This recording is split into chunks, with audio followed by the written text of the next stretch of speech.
এই যে আমার আরো তেজ ব্যথা দিছে। তারপরে আমি কইছি থাক আমি করতে দিব না, তারপর হে আমার জোর করে খারাপ কাজ করছে। জোরাজুরি করেও আমি উঠছি, ওইটা চারিদিকে না পাইয়া পরে খুব সেটা আমার সন্দেহ হয়েছে। পরে এটা ধাক্কা দিয়ে ফালা দিই, আমার মেয়ে এনে উলঙ্গ। এই জায়গায় আমার প্রথম আমার বাসা দিয়ে আনছে, তারপর এই জায়গায় বসাইছে, আমার এই খারাপ কাজ করছে যে আমি বলছি না। এবার ওই যে ওই দাউটা আমার 2-1 বার দেখাইছে, এবার আমি ডরে চুপ করে রয়েছি, আমি মাসায় উঠি না।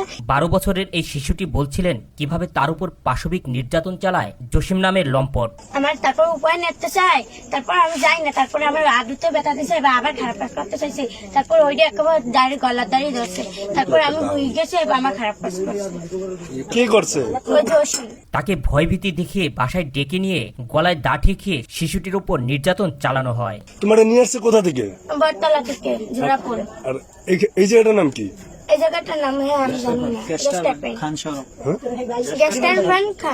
শিশুটির বাবা জুলহাস অভিযোগ করে বলেন তিনি অসহায় ও গরিব মানুষ, রিকশা চালিয়ে সংসার চালায়। তার স্ত্রী ও মেয়ে অন্যের বাসায় কাজ করেন, সেই সুবাদে তার মেয়ে জসিম খানের বাসায় যেত। দেখি প্রথম বললাম তুমি গেটটা খোলো, ভাই গেট খোলা যাবে না, আপনারা কি আমরা ব্ল্যাকমেল করতে আইছেন? আমি কই না, আমার মেয়ের তো আপনাদের এখানে আসে, আপনারা সাহায্য করেন।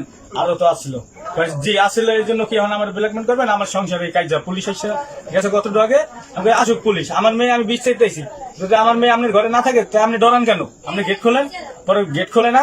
কিন্তু শনিবার বিকেলে জসিম তার মেয়েকে বাসায় ডেকে নেয়। পরে বিভিন্ন স্থানে খুঁজে মেয়েকে বাসায় না পেয়ে জসিমের বাসায় গেলে জসিমের কথাবার্তায় তার সন্দেহ হয়। পরে জোরাজোরি করে গেট খুলছি, খুললে আমার ভাই আপনি একলা ভিতরে আসেন, মহিলা কয়েন না। পরে আমারে বলে আমি বাবা খেয়েছি, আমি একটু আতঙ্কে আছি, একটু গাঁজা খাই, একটু রেস্টে থাকবো। এ সময় স্থানীয়দের ডেকে জসিমের ঘরের দরজা ধাক্কা দিয়ে ঘরে প্রবেশ করেন তিনি। আমাকে ঠিক আছে আপনি রেস্টে থাকেন, আমি একটু বিষ চাই। পরে বললাম কি তাই সিঁড়ি ভাই উপরে উঠি, তখন আমার বাধা দিছে। জোরাজোরি করেও আমি উঠছি, ওইটা চারিদিকে না পাইয়া পরে খুব সেটা আমার সন্দেহ হয়েছে। পরে ঘরের ভেতর অনেক খোঁজাখুঁজির পর মেয়ের মুখ বাঁধা অবস্থায় দেখতে পান তিনি।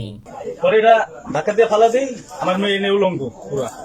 তখন এই চিল্লাচিল্লি করে আর আন্দোলনে আমাদের কোবাইনা শুরু করছে। আপনার মেয়ের বয়স কত? 12 বছর।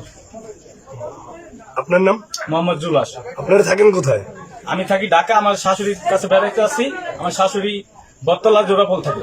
তো আপনার মেয়ে এখানে আসলো কেন? রূপাতুলে আসলো কেন? আমার মেয়ে নিয়ে আসছে যায়, ঠিকানা বিছাইতে যায় আমার বাসার সামনেতে নিয়ে আসছে। কে নিয়ে আসছে? তার নাম কি? নিয়ে আসছে জসিম। এমনই এক ন্যাক্কারজনক ঘটনা ঘটেছে গত 19 এপ্রিল বরিশাল নগরীর রূপাতুলির গ্যাস টারবাইন এলাকায়।